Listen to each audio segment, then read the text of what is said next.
Hey, it's Brody with Rambler in Myrtle Beach.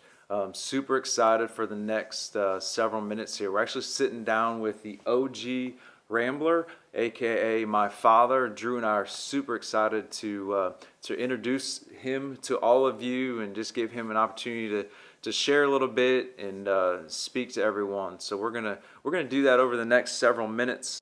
We get a lot of questions about the 1969 in Rambler. You see it embedded in our logo.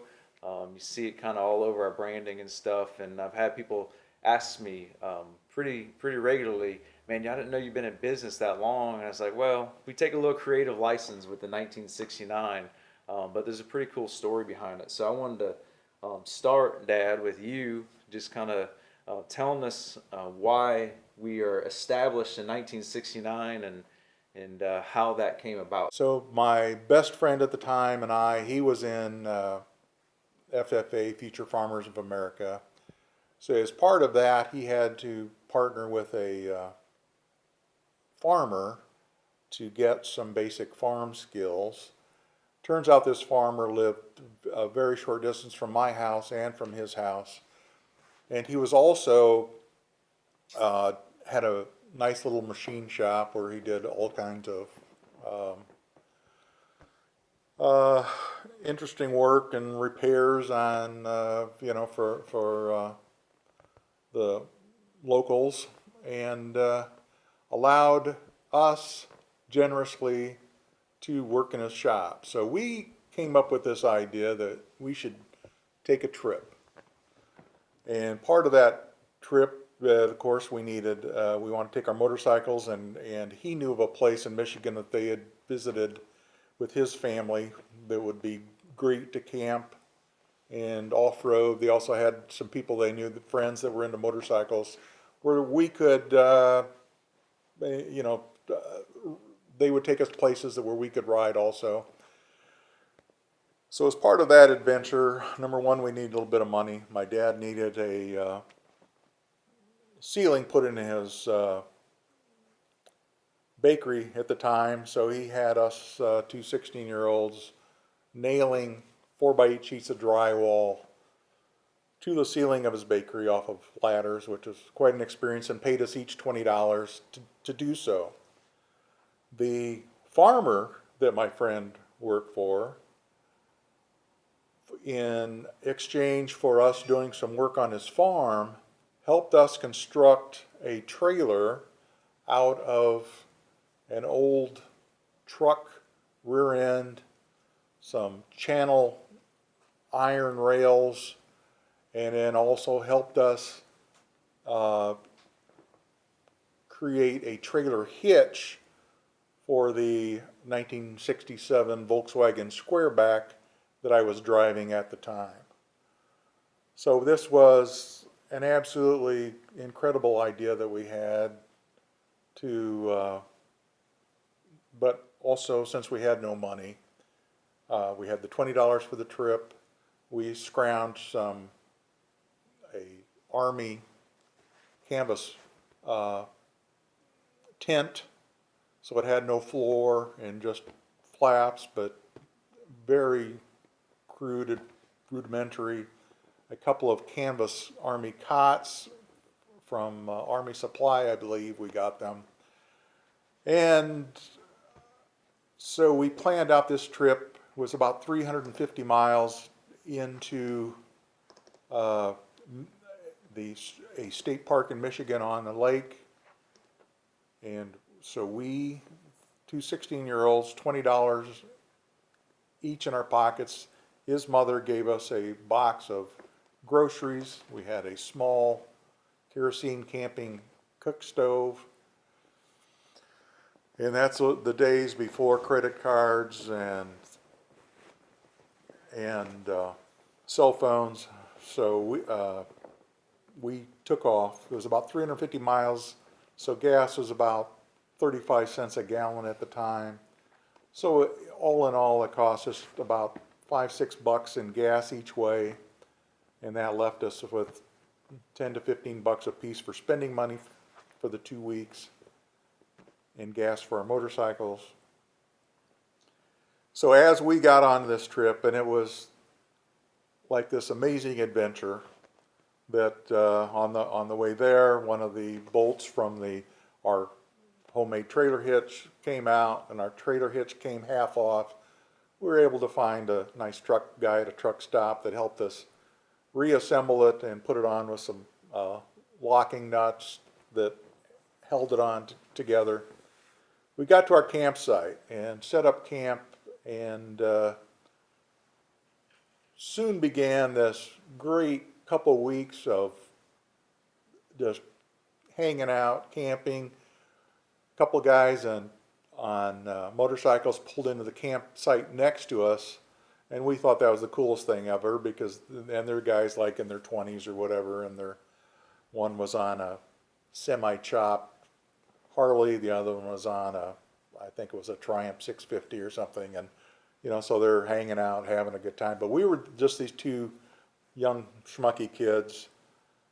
People couldn't believe that we were doing this all on our own at that age, riding our motorcycles in the woods during the day. But as it happened, also there became a couple days of where just torrential storms, and which turned into so there's no floor in our tent, so water's just running through. We had other people, campers were there with their nicer full-in campers that took pity on us. People were offering us food. They were helping. They saw us out trying to cook outside on our little camp stove out in the weather, and they would offer us food. We had a couple that he was a dentist, and they had a young son named Spud, of all things, but they had a boat and a nice camper. They offered to take us water skiing, and then so when we got washed out, basically out of our tent, they allowed us to sleep in the hull. It wasn't a fancy boat, but it did have an enclosed hull. They allowed us to sleep in that for a couple nights until the rain stopped. So it was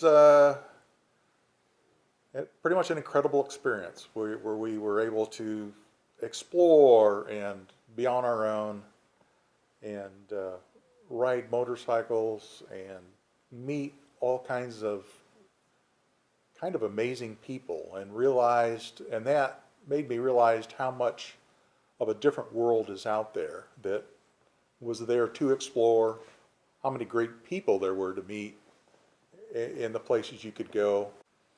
So yeah, a lot of those details I hadn't heard, so that was awesome. So basically, the Rambler story and this journey begins with two 16-year-olds loading up a couple motorcycles and going 350 miles up from Illinois up into Michigan, up exploring a state Correct. park and a lake, and with very little resources and everything else, just a couple free spirits, and which is hard to imagine now as a parent and as a father, allowing my kids to do anything like that, even though they're older than 16. But Correct. But yeah, I mean, so you've kind of touched on it a little bit already, but just so since 1969 really is about that birthing this lifestyle, and it seems like that has definitely affected, from that point on, had a big impact on just the lifestyle you want to live, your goals and dreams, and obviously since I've, what I witness as being your son from this perspective is just your approach to life in general. I mean, is that a fair statement? Yes, and there are no guarantees in life, and so there's the good, the bad, the struggles that come with it. So it's important to, in my view, to take the time to be able to appreciate what you have and what's there without kind of going overboard. And at the same time, when we rode and early on and all through the years as I rode, I wasn't able to support this lavish lifestyle. So when I bought a pair of boots, they were boots that I could wear for motorcycling, boots that I could wear to work, and knock the mud off and shine them up and wear them to church on Sunday.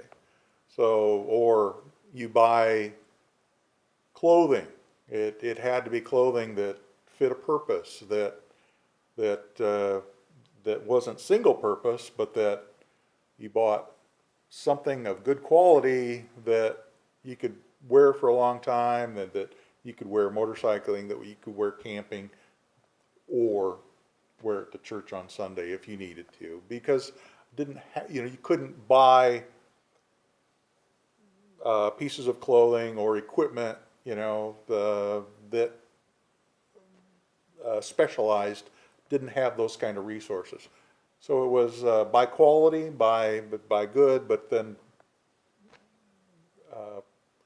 stuff that was also very multi-purpose, very daily wear, but also fit the lifestyle of outdoors and being able to use it. For our first time through, I think we've really were able to kind of lay the foundation of what Rambler is, and Right.